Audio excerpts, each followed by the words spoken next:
요즘은 은퇴라고 하면 단순히 직장에서 물러나 집에만 있는 삶이 아니라 두 번째 인생을 본격적으로 설계하고 준비하는 시기로 보는 분들이 많아요. 영화도 보러 다니고 동호회 활동도 하고 마음 맞는 친구들과 산책이나 여행을 즐기는 등 훨씬 다채로운 라이프 스타일을 추구하시죠. 그런데 이렇게 자유롭고 풍요로운 삶을 위해서는 내 생활 방식을 내 뜻대로 꾸릴 수 있는 독립이 굉장히 중요해요. 특히나 노년에는 이 독립적인 삶이 의외의 기쁨과 편안함을 준다고 하더라고요. 물론 사람마다 취향과 환경이 달라 모든 분이 혼자 사는 게 최고야 라고 할 수는 없겠지만 막상 나이 들어 혼자 살다 보면 뜻밖의 얻을 수 있는 행복이 분명히 존재합니다. 오늘은 노년을 혼자 보내면 더 풍요로울 수 있는 이유 3가지를 실제 사례와 함께 나눠보려고 해요. 혹시 난 좀 외로운 걸 못 견딜 것 같아. 아플 때는 어떡하지? 이런 걱정이 드신다면 오히려 혼자 살아본 선배들의 경험에서 얻을 수 있는 힌트를 들어보시면 좋겠어요. 공감이 되거나 나도 해볼 만하겠는데? 싶은 부분이 분명 있을 테니까요. 1. 나만의 생활 패턴과 리듬을 온전히 지킨다. 사례 1 나 없이 못 살아가 아니라 나를 위해 살아보는 김 선생님. 김 선생님 가명 68세은 공무원으로 30년 넘게 일하고 은퇴하신 후 혼자 사는 삶을 선택하셨어요. 자녀들은 모두 결혼해서 독립했고 배우자와는 수년 전 서로의 길을 존중해 주기로 합의해 애미커벌 우호적하게 헤어졌다고 합니다. 처음에는 막연한 두려움이 있었대요. 한 집에서 같이 살면서 옆에 늘 사람이 있는 게 당연하다고 생각했는데 이제는 아무도 없는 집으로 들어오는 게 낯설고 외로울까봐 걱정됐다는 거죠. 그런데 막상 혼자 살아보니 가장 만족스러운 점이 온전히 내가 원하는 대로 하루 일과를 설계할 수 있다라는 거였다고 해요. 아침에 언제 일어나고 무얼 먹고 운동은 어떤 강도로 하고 밤에 몇 시에 잠드는지까지 전부 스스로 정해요. 누군가와 타협할 필요가 없다 보니 내 몸과 마음이 원하는 것을 더 세심하게 들여다보게 된다고 하셨죠.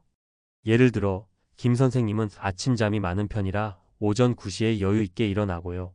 간단하게 토스트나 과일 주스로 가볍게 식사를 하신 뒤 근처 공원을 1시간 정도 산책해요. 이후에는 집 근처 문화센터에서 서예 강습을 듣거나 또는 집에서 책을 읽으며 하루를 보내신다고 하네요. 예전에는 가족 일정에 맞춰 일어나야 했고 또 집안 청소나 식사 준비 같은 일로 정신없이 하루를 보냈는데 지금은 오롯이 나를 위해 시간을 쓸 수 있어서 참 좋다고 하십니다. 푹 자기 때문에 피로감도 훨씬 덜하고 좋아하는 것에 집중할 수 있어 심리적으로 안정감을 느낀다고요. 이렇게 생활 리듬을 내가 원하는 대로 맞출 수 있는 것이야말로 독립된 노년이 주는 가장 큰 풍요 아닐까요? 2. 진정한 취향과 관심사를 찾게 된다. 사례 2 한번 사는 인생. 이젠 하고 싶은 거 다 해보자 이모씨. 이모씨 가명 62세는 60세가 되자마자 조기 은퇴를 결심했어요. 그 이유가 좀 재미있는데 한창 일을 하시면서도 늘 연극이나 무용 같은 예술 활동에 관심이 많으셨대요. 하지만 사는 게 바쁘다 보니 가까운 공연장 한번 찾아가기 힘들었고 주말에는 몸을 추스르느라 바쁘니 늘 꿈만 꾸고 계셨죠. 그러다가 은퇴 후엔 내 남은 시간을 정말 내 마음껏 즐겨야겠다 싶어 본격적으로 예술 관련 동호회에 들어가고 프랑스어도 배워보고 사진 촬영에도 도전해봤습니다. 근데 여기서 이모 씨가 의외로 참 좋았다고 말한 부분은 혼자 살기 때문에 내가 무얼 해도 별로 신경 쓰는 사람이 없다는 점이었어요. 가족이나 주변 사람의 눈치를 볼 필요가 없다는 얘기죠. 아니 이 나이에 웬 프랑스어 공부야? 혹은 연극 동호회 활동은 돈도 안 되는데 뭐하러 해? 같은 말을 전혀 듣지 않아도 된다는 겁니다. 자기는 이미 충분히 가족을 위해 헌신했고 책임을 다했는데 이제부터는 진짜 자신이 하고 싶은 일을 하면서 노년을 즐기고 싶다는 거죠. 실제로 혼자 지내면 경제적 부담이나 주변 시선에서 다소 자유로워질 수 있어요. 물론 노후 자금이든 생활비든 혼자 감당해야 해서 부담이 없다고는 할 수 없지만 그마저도 어차피 내가 번 돈 내가 쓰는 데라는 마음가짐으로 다가가면 훨씬 단순해지더라고요. 가족의 요구나 기대 같은 외부 요인을 최소화하면 진정한 취향과 관심사를 오롯이 찾고 즐길 수 있다는 점이 독립된 노년의 또 다른 매력입니다. 3. 더 깊은 인간관계를 형성할 수 있다. 사례 3 하나 된 가족 대신 취미로 이어진 제2의 가족을 만든 박할머니. 박할머니가며 70세는 특별히 이런저런 문제가 있었던 건 아닌데 본인이 평생 내성적인 성격이라서 가족, 친척과의 모임도 잘 안 나가고 혼자 조용히 지내는 것을 좋아하셨대요. 그래서 손주들도 예쁘지만 늘 무리해서 소외된 느낌이 들어서 그런지 은퇴 후에는 오히려 나처럼 조용히 즐기는 사람들과 모임을 만들어 보고 싶다는 생각을 하셨다고 합니다. 그래서 수공예를 좋아하는 동네 어르신 몇 분이랑 소소한 손작업 모임을 만들었는데 그게 지금은 점점 규모가 커져서 지역 문화센터에서 정식 강의를 진행할 정도가 됐어요.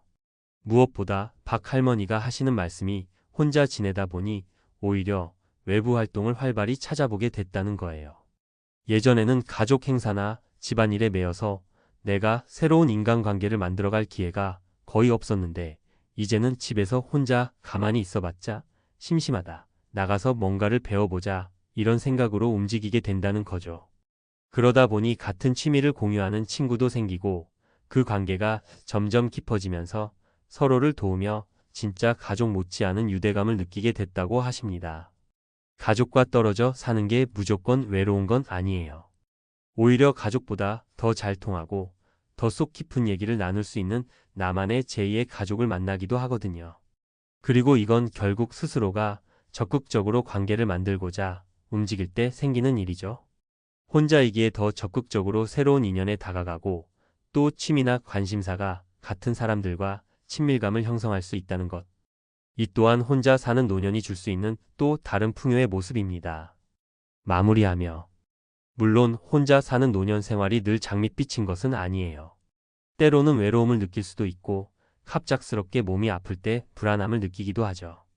그러나 주변에 조금만 눈을 돌리면 같은 상황에 놓인 분들과 서로 정보를 주고받고 또 필요하면 안전 장비나 간병 서비스를 이용하는 등 다양한 지원을 받을 수 있는 방법이 많습니다. 중요한 건 과연 내가 어떤 삶을 살고 싶은가? 를 먼저 스스로에게 물어보는 거예요.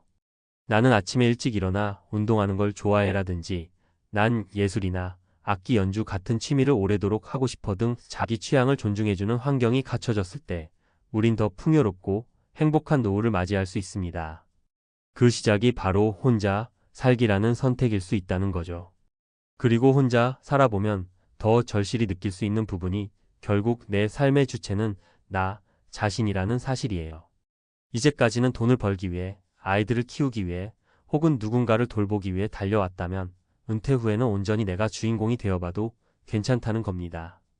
물론 독립된 노년이 모든 사람에게 정답은 아니지만 적어도 가족으로부터 물리적으로 떨어져 지내는 것이 곧 불행이나 외로움을 의미하는 건 절대 아니라는 걸 기억했으면 좋겠어요. 함께 살 때 얻는 장점도 분명 있겠지만 독립된 노년에는 또 다른 방식으로 인생을 즐기고 또 다른 방식으로 타인과 관계를 맺고 자기 내면을 성찰하고 성장할 기회가 열려 있습니다. 혼자 사는 노년은 때론 자신을 보듬고 때론 다른 사람에게 다가가며 더 인간적인 교류를 깊이 있게 누릴 수 있다는 것. 이것이 바로 노년을 혼자 보내면 더 풍요로운 세 가지 이유입니다. 이 글이 은퇴 준비나 은퇴 후의 삶에 대해 고민하시는 분들께 조금이나마 공감과 위로 그리고 새로운 시선이 되기를 바랄게요.